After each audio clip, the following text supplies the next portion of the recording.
everyone. Welcome to Daily Spark TV. I'm your host, Dr. Angela Chester.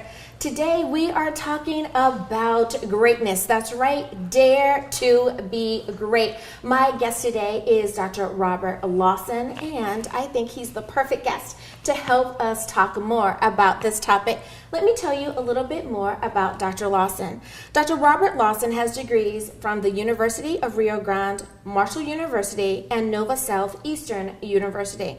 He has spent the past 45 years as a teacher and an administrator in various school systems around the country.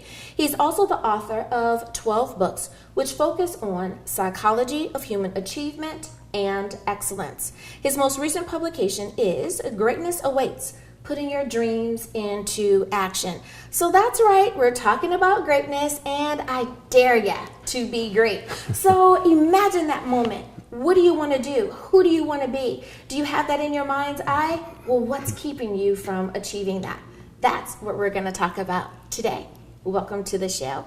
Welcome, Dr. Lawson. So glad that you're here with me today. Well, thank you so very much for having me. I welcome the opportunity. Now, I just read off all of your achievements, and that is so wonderful, but I want to know a little bit more about you. Who do you say you are in your own words? Well, I say I'm a father, and I've been a father for quite a while. I have 3 sons, and 2 of them are going to be college graduates. In fact, one already is.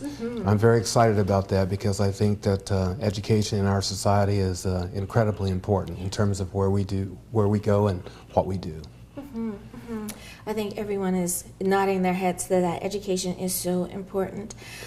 Speaking of education, you have worked in that field for quite some time, be it that it's in high school or as a college instructor.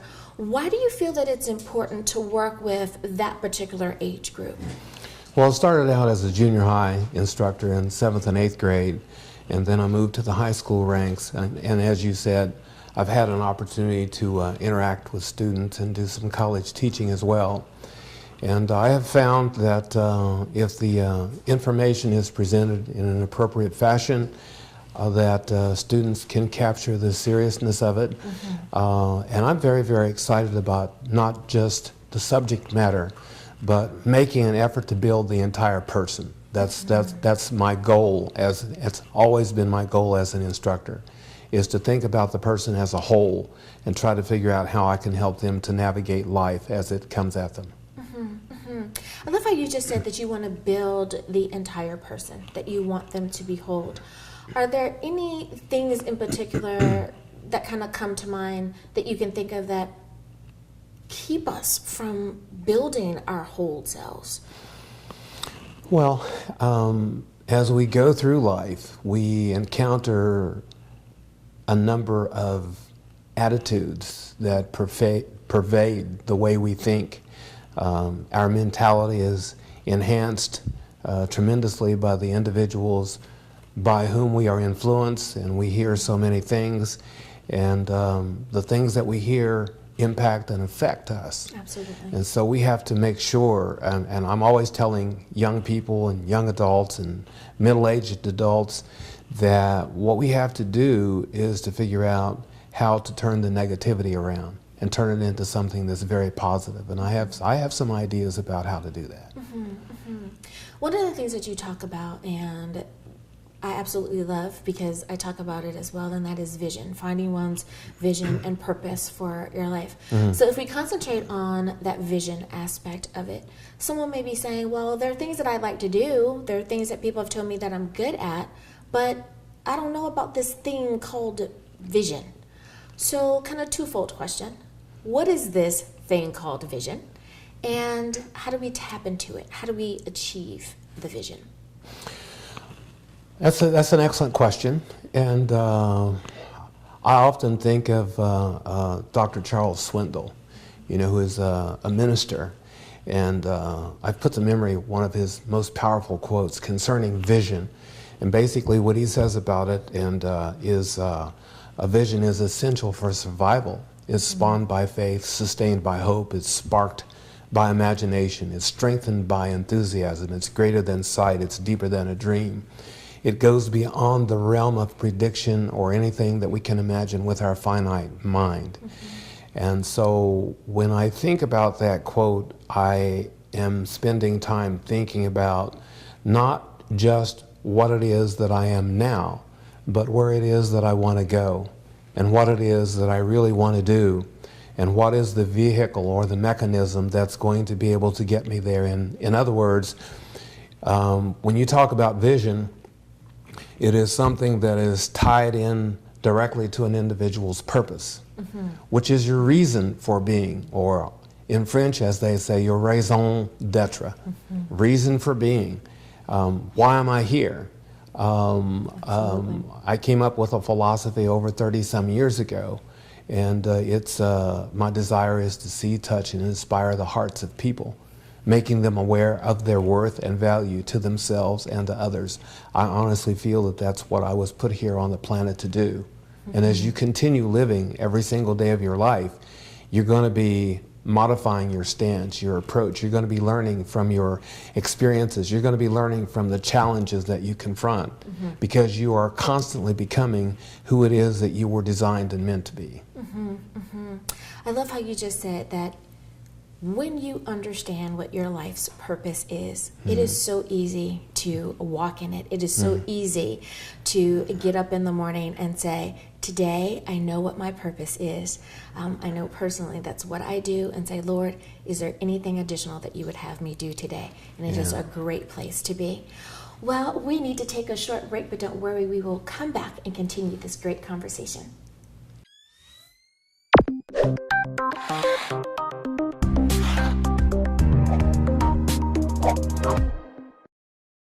Welcome back to Daily Spark TV. I am Dr. Angela Chester. My guest today is Dr. Robert Lawson. We are daring you to be great. And how do we walk in this greatness that we have? So a question that I have for you, Dr. Lawson, is when we are pursuing our dreams. Now, we know that the average lifespan of an American person is well into their 70s or 80s. We have a tendency to think that we know exactly what we want out of life in our 20s, but we have some space in between our 20s and our 70s. So when we talk about vision and we talk about purpose, is it okay if our dream, if our vision, or if we feel that our purpose even changes from our 20s to our 30s and so on?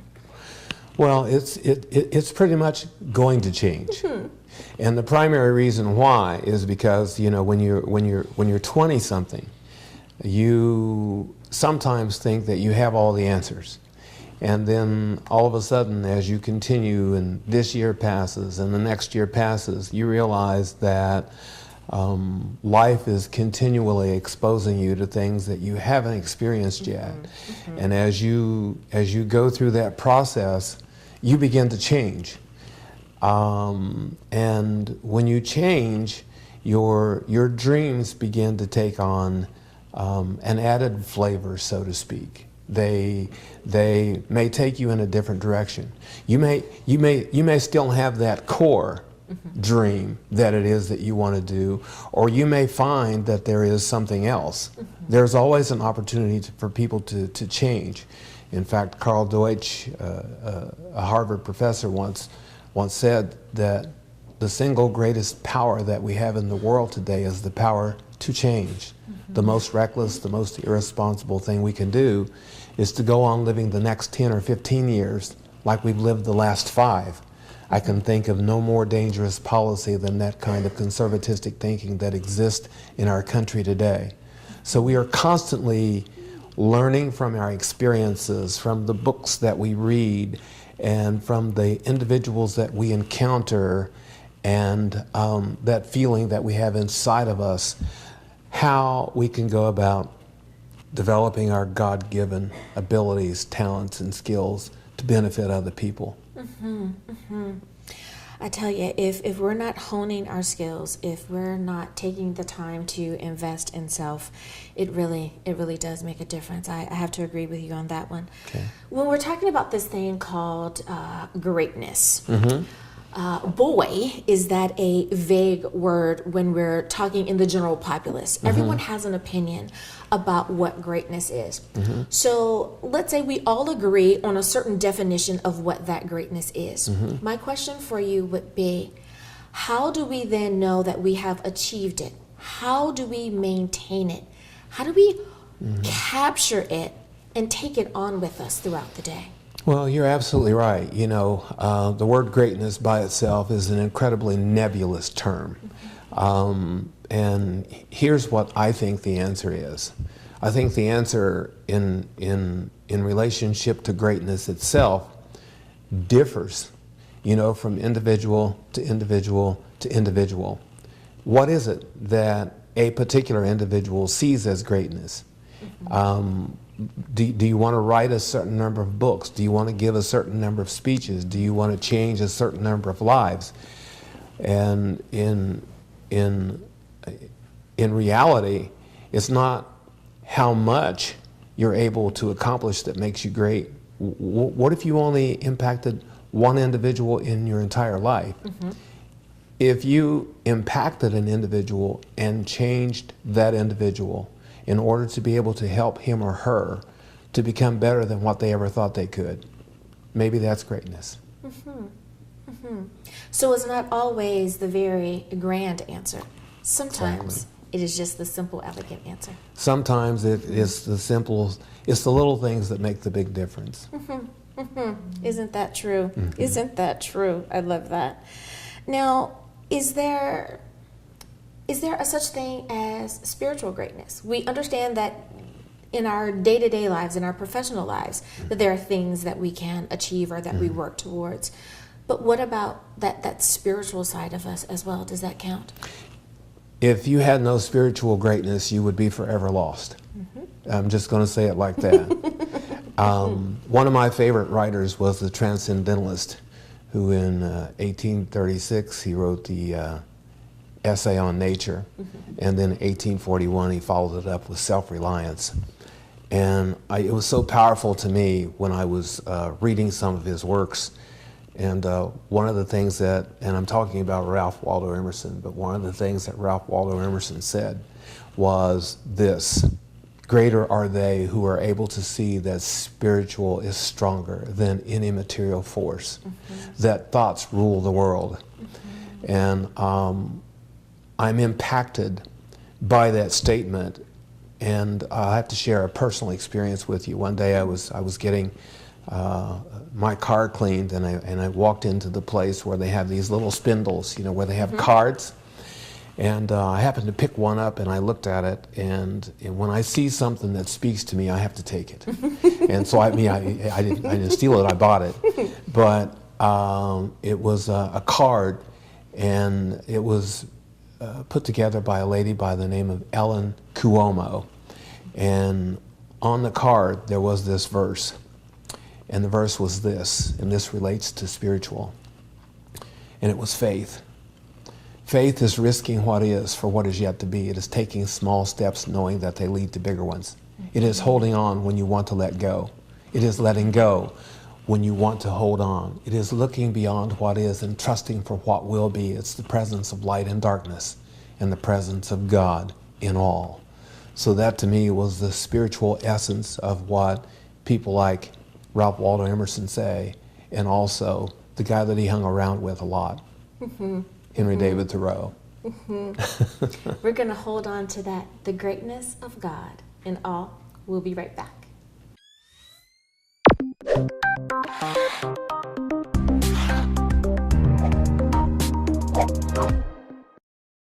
Hi, I'm Dr. Robert L. Lawson, and I just wanted to take a few moments to share with you that I have a book, and it's called Greatness Awaits, and the subtitle is Putting Your Dreams into Action.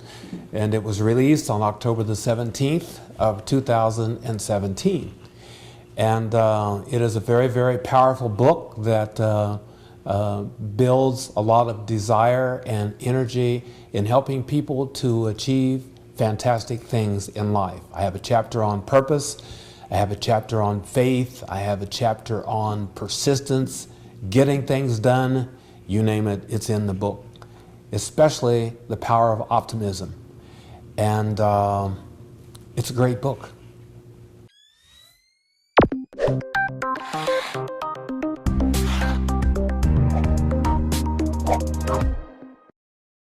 Welcome back to Daily Spark TV. I'm Dr. Angela Chester. My guest is Dr. Robert Lawson. Thanks so much for spending time with us. So, Dr. Lawson, we're talking about daring to be great, and I think that most people want to be as best that they can be, but not everyone knows how, be it that we're talking about our day-to-day in our professional lives or even in our spiritual lives for that matter. So I want to ask you, what are some things that people can do so that they can become a better mover and shaker in their industry, or they can become that person that breaks out of the habit of procrastination, or someone that just can see that obstacle and say, not today, I'm not doing this anymore, and kind of find that freedom in their vision and purpose? Well, I think a big part of it has to do with having a plan. First of all, because there's an old adage that says people who fail to plan are planning to fail. And so another quote that kind of goes along with that is Anthony Robbins' famous quote, which he says, anything that you consistently improve, you will wind up dominating.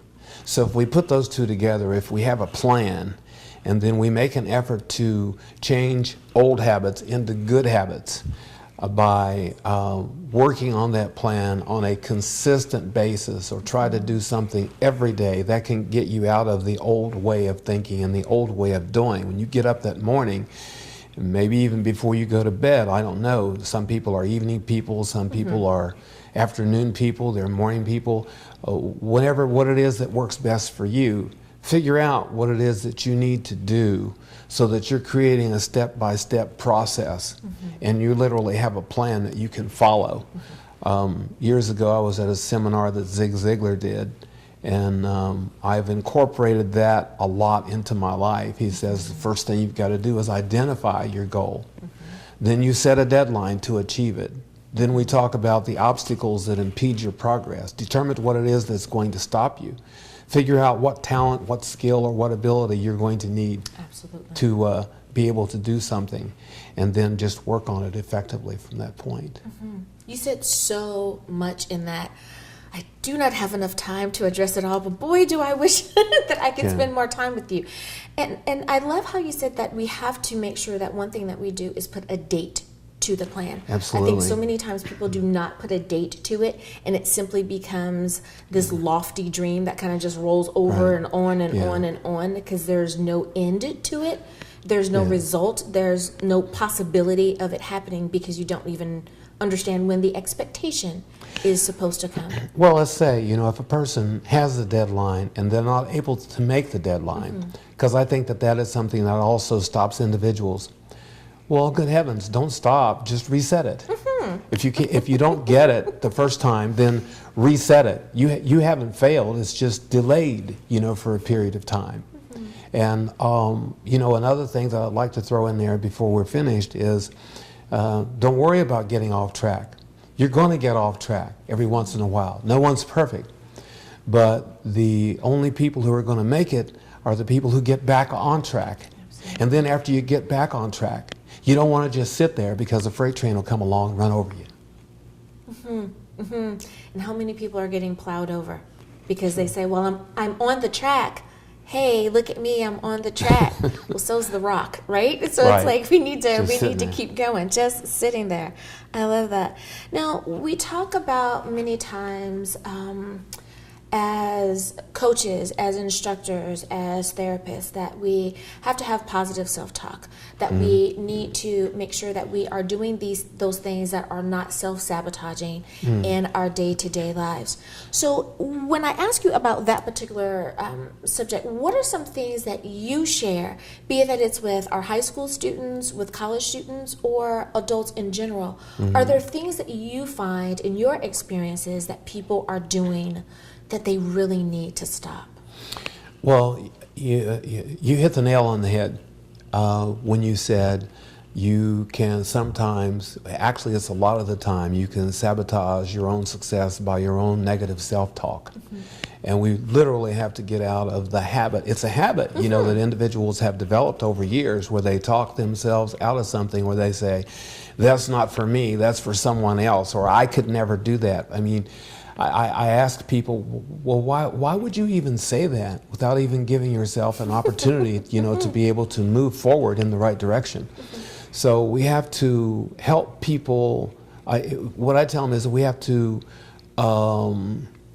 rethink this whole framework of negative thinking and backward thinking, and tell yourself, instead of I can't, that I can, and I will, and I must, and concentrate on the positive, de-emphasize the negative. If you're writing a book, you know, start with one word, one sentence, one paragraph, one page. All right, if you're giving a presentation, practice, rehearse, go over the information as much as you possibly can. If it's math, get a tutor. And isn't that helpful? Sometimes Absolutely. we need a tutor in subject matter. Sometimes we need a mentor in life. Sometimes we need a coach. We need those people that are willing to kind of bridge the gap for us in so many of our day-to-day things. I love that you said that.